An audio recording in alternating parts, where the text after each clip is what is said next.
Good afternoon, students. I'm going to talk a little bit about parenting and prison programs and what happens to kids. As you should have seen from both the articles and the films, seen, read, learned, sometimes for serious violent offenders and offenders who have no relationship whatsoever with their children, incarceration itself does not harm those kids as long as the kids are informed by whoever is their primary caretaker. So first of all, the stigma and shame associated with incarceration can trickle down to children. And children need to understand at their appropriate developmental level, my mother, my father, my brother is incarcerated. It's not good for kids to keep secrets from them. So they can be told in a very gentle, loving, warm way, Daddy or Mommy made some bad choices, and their bad choices put them in a place we call prison. It's a consequence or punishment for when grown-ups do things that hurt themselves or other people, and they have to go to this place. And sometimes they can enroll in like programs or classes where they learn how to take better care of themselves. So you talk to them like that when they're small, when they're younger. I mean, when they're older, more mature, like adolescents. Your dad had a substance abuse problem. Mom had a substance abuse problem. As a result, they did some things they shouldn't have done. They engaged in theft. They robbed places. And then, of course, even the truth, if their father was violent, and of course, or mother. If the kid grows up witnessing intimate partner violence, the damage has been done in that respect already. If the child has experienced neglect or physical abuse or sexual abuse. And in those instances, unless there's clear evidence that the parent who did those things has received successful treatment, it's best for children to probably not see the parent. They need to understand where the parent is and why. And of course, always children need to be told it's not their fault. Children automatically blame themselves when there's a missing parent. It's just what kids do. So the caregiving parent or guardian needs to make clear to them it's not their fault. So I hope that piece makes sense. So we know that kids who did have relationships with their parents before the parent was incarcerated do better when they see their parent and or talk to their parent or get letters regularly. Some prisons are starting to create visitors' rooms that are child-friendly, that don't look like prisoner visiting rooms, which are very sterile and institutional looking. Most medium security prisons and minimum have visitation programs where the girlfriend, the wife, the parents, the children can come and visit. Children just need to be well informed about everything that's going to happen before they go in, like searches. Of course, what we're talking about is generally they search purses, things like that, and they may do a pat down for an adult. For a child, they don't typically do that sort of thing unless the child has a backpack. So you need to explain all that stuff, explain what the place looks like, draw the child a picture or show the child photographs, talk about what the parent will look like, the uniform that they will be wearing, because they all typically have uniforms, depending on where the prison is, federal and or state. I think in Kentucky they'll wear beige, the men and women who are incarcerated. because you want to be able to differentiate between what the prison inmate looks like versus the staff. So kids get prepared. So for kids who have a relationship already with this incarcerated parent, they do much better. They act out less, because remember, children, especially if they're not taught to talk about their feelings or problems that they have with other kids, or that they miss their mom or dad, that they think it's their fault. If they're not encouraged to be open, the kid is more likely to act out. But even kids who are encouraged to be open and honest about what they think and how they feel, which is a must for healthy kids, sometimes act out their pain. So they can act out externally, stealing, fighting, lying, acting out in class, calling other kids names, becoming a bully. They can act out internally, which means they're depressed, they're anxious, withdrawn.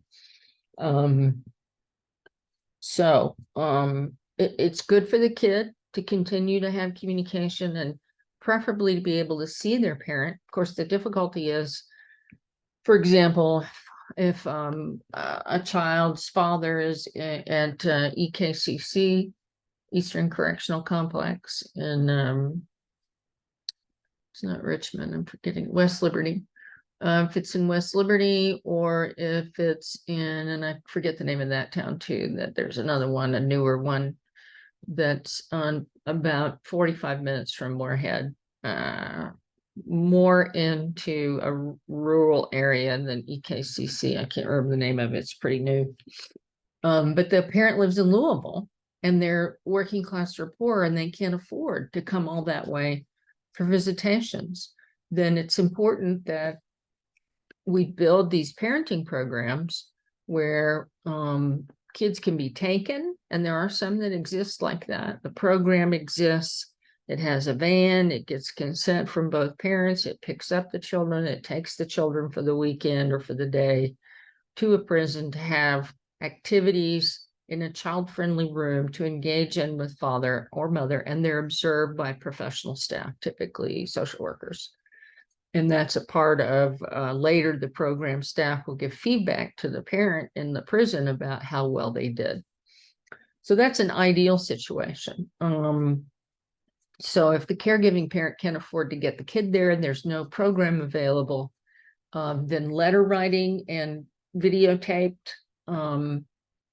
messages back and forth are a really good idea, especially if the videotape can be monitored by the caregiving parent to make sure that the father's appropriate. I think in one of the readings it talked about is more upsetting for kids if the incarcerated parent was in a bad mood. Come on, teach the man or the woman incarcerated, this is how you sound with your kid. You don't want to sound depressed and angry, because the kid's like, why are you upset with me? They're going to take that on because that's what kids do. So ongoing communication is so important. And various parenting programs in prison, they talk about them. Most good programs will monitor and evaluate the effectiveness of the program and observe the parent interacting with the child if they can get the child there, so the parent has an opportunity to practice what they're learning in the program. Parents need to be nurturing and loving and supportive and responsive, giving permission for kids to talk about what they feel, what they want, what their problems are. And they need to interact with them and be happy to be present and interacting with them and have compassion. I.e., when the child gets upset, they need to be able to focus on meeting the child's needs. Because too often, and there's a great old film I used to show students who took this class that was a videotape. It's probably 20 years old now. It was called Parenting Behind Bars, I think, and Girl Scouts Behind Bars. If you can find that film, I would encourage you to watch it, because it was for moms. And the social workers who ran the program would notice that sometimes the kids ended up being parentified, taking care of the parent during the parent interaction session, when that's not supposed to happen. Parents need to learn how to take care of their children, not the opposite of that, which often happens, particularly if the parent has a substance abuse program, or if there's been intergenerational child abuse or neglect, and the parent doesn't know how to be a good parent, and or they have their own substance abuse or mental health problem. So getting these parents in prison, mental health therapy and parenting education skills is so important for the welfare of the child, but it also helps the parent. Parents feel my experience has been working in prisons, that men and women, I don't know as much about women offenders because I only worked with male prisoners, but everything I've read about women offenders in prison is that both men and women feel horribly guilty and ashamed about how poorly they may have parented their child beforehand, particularly if they had a substance abuse problem. Child neglect and abuse goes with substance abuse, as we've been talking about throughout the core of the course. So it's really good for them to be able to connect to their family, particularly their own children. We know it reduces prison violence. Inmates or men and women who are incarcerated are less likely to act out their own pain if they get to see their family. They have visits, which is required by law unless they're in a maximum security institution or they're in segregation. And remember, segregation is administrative if they're being protected from other inmates. And then the more administrative segregation rather than protective, where they violated the rules or the laws in the prison, they've hurt other people, they've stolen, they've done other things that were against the rules. Those folks, unfortunately, don't get visitation. So let's see. So the long-term effects, if the kids don't get to see their parents, they are very often, especially boys, as I think the research said, are more likely to replicate what's happening with dad and act out, especially if they don't have a nurturing caregiver who helps them understand this is not their fault, that dad loved them or mom loved them as much as they were capable. I wouldn't say something like that. I would say something like this to a child. Daddy loves you. Daddy just has a lot of problems. It's not your fault that you can't see him. It's his fault. He made some bad choices. Same for mom. Mom made bad choices. You didn't do anything wrong. Secrets for kids lead them to act out as well. So being upfront and honest with the child and explaining it on their developmental level is so important. Parenting programs need to teach fathers and mothers in prisons about child development. What are kids like from birth to 18, cognitively, emotionally? They need to teach them how to have compassion and empathy for their children, how to encourage them to talk about their feelings and manage their feelings, how to ask them about their day, be interested in what's going on in their life, not unload inappropriately on the kid. It's not the kid's problems, whatever mom and dad problems, mom's or dad's problems are. That's not appropriate to share that stuff with a child. That's not their job to take care of mom or dad. They got to be taken care of. They should be mom and dad's focus. They need to know how to communicate their own feelings, parents, and be taught that. They need to know how to make decisions that are in the best interests of their child. They need to know how to regulate their emotions. That is, not control their emotions, but they need to know how to take adult timeouts. If they're too frustrated or too angry, for example, even parents who are living with their kids, if they're too frustrated to discipline, to provide an appropriate consequence, then adults, those timeouts for kids are timeouts for adults too, to take the time to kind of figure out, what am I feeling? How do I manage this? Talk to my spouse, girlfriend, partner, best friend, before I talk to my kid about this. So, because parents are, role models for their own children. Let's see, what else did I want to say about this? I'm gonna pause for just a second.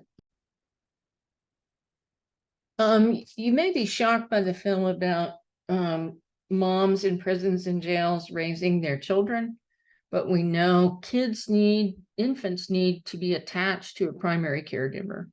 No secure attachment spells disaster for a child. So we know that for moms and kids after birth, at least the first 2 years of life, if we can keep that mom with her child, that's taking into account again that most women who are in prison are not there because they're violent. They're not there for child abuse, some for neglect because of substance abuse problems. So once they're clean and sober, they get parenting education programs while they're pregnant, they have the baby, they stay in the prison with the mother for 2 years. It doesn't look like a prison. It looks like a cottage for women and toddlers, babies and toddlers. So the only similarity to the rest of the prison units might be that mom's wearing a uniform, but the building is built to look like a dorm for moms and kids. We know that it benefits mothers. We know it's best for the children. Because remember, parents who commit crimes and end up in jails and prisons very often will lose custody of their children, if not permanently, at least temporarily, especially if they're doing short sentences. I have mixed feelings about that. If this is a violent parent, I have no mixed feelings about it, but a parent with a substance abuse problem with no history of violent behavior or a serious mental health problem who can be successfully treated in prison. And I'm not talking about people who are psychotic, who hallucinate and see things because too often they go off their meds. But depression, anxiety, substance abuse problems, those folks can be treated in prison. And if it's a short sentence, I'm not sure it's appropriate for them to lose custody of their child. And unless, of course, it's violence directly related to the kid or the child, i.e. the parent was violent towards the child or the child witnessed some horrible violent crime. And again, we know without those violent criminal circumstances, the kid's better off to have a relationship with the child. The child, after being born, is better off for a secure attachment to stay with mom the first 2 years. Sometimes it's just the first year because it builds that secure attachment and bond, and that is so important for the mental health of this child, and it helps the mother as well.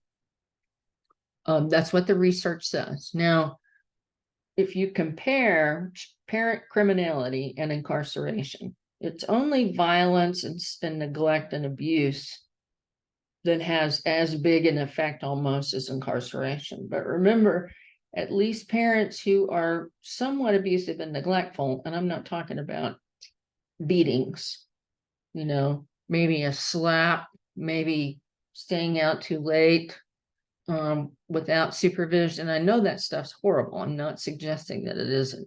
It's terrible. But losing your parent to a prison sentence is more painful than minor neglect and minor physical abuse. It's absolutely true. Now, obviously, if the parent's horribly neglectful and abusive, the child's being beaten, the child's not being fed, the child's locked in the basement, in a closet, mom's gone for 3 days at a time, or the child is left in dangerous circumstances, even if it's just at night, that changes everything. With treatment, substance abuse treatment, mental health treatment, parenting education, the child still needs to have a bond with a loving parent. Now, in some instances, if the crime was so serious that mom loses custody permanently, so be it. The child still needs to understand who their parent was, especially if they are old enough to remember when it happened, and understand the choices had nothing to do with them. Because even if you know someone who's been adopted, many adopted adults often say, why, I wonder why she gave me up. And of course, we all want to believe for them and share with them if with their foster or adoptive parent, they didn't think they could take care of you well enough. They made a wise decision. And very oftentimes, in my experience, that's been true. They knew they couldn't manage. They were afraid they would hurt the child more if they kept the child. They weren't capable. It was a product, the child was a product of a sexual assault. Even those adopted children somehow feel weird or funny, not all, or guilty or ashamed. Why did they give me up? Was there something wrong with me? Even though it doesn't have to be logical, our feelings don't have much to do with logic. They're just what we feel. And I say here, even though we know the feelings part of who we are happens back here in the limbic system. So I hope that makes sense. Again, it is important to understand that only violent parents should lose custody of their children.